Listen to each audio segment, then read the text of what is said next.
Hello and welcome to this video tutorial showing you how to install actions within Photoshop Elements. You'll find the actions on this month's CD in the Downloads section. You just click on the Actions folder and the Open folder, and you'll basically see two folders within the Classic Border Actions folder.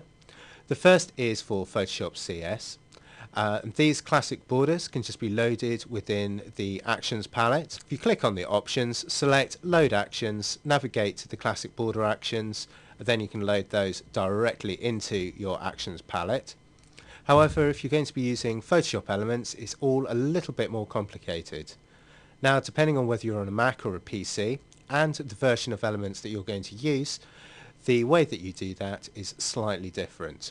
So here I'm going to show you with Photoshop Elements 7 on Windows XP, and basically just open up the Classic Border Actions folder, double click onto the Elements folder and select all of those files.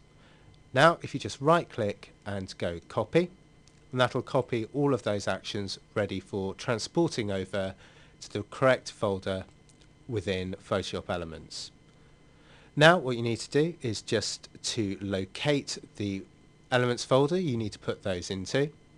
So open up your C drive, and there you'll have all of your files for Windows. Double click Documents and Settings, double click All Users, and now what you need to do is click Application Data. Now if you can't see that folder, it's probably because it's hidden. So if you go up to Tools, Folder Options, then to View, and just down here you'll see Hidden Files and Folders, and the first option, which is the default option, is Do Not Show Hidden Files and Folders.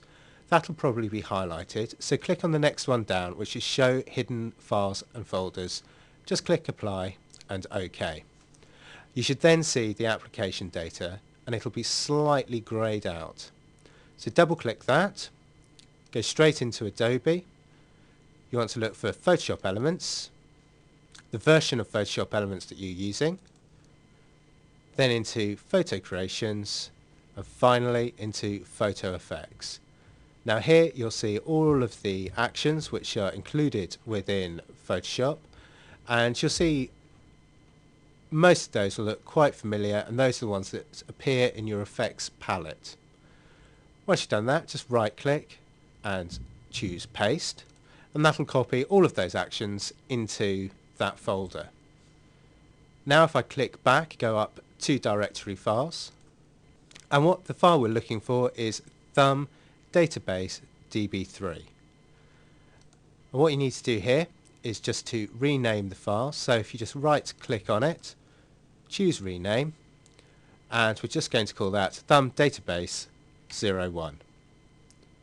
Now once you've done that, just click, just restart Photoshop. Photoshop will load, but then it'll take a little bit of time whilst it recreates the database file, and this can take literally 10 to 20 minutes to run through. Once that's finished, open up a file that you want to add a border to. Click on your Effects tab and start to scroll down.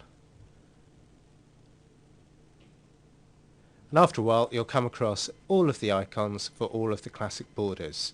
So they're all there in landscape and portrait.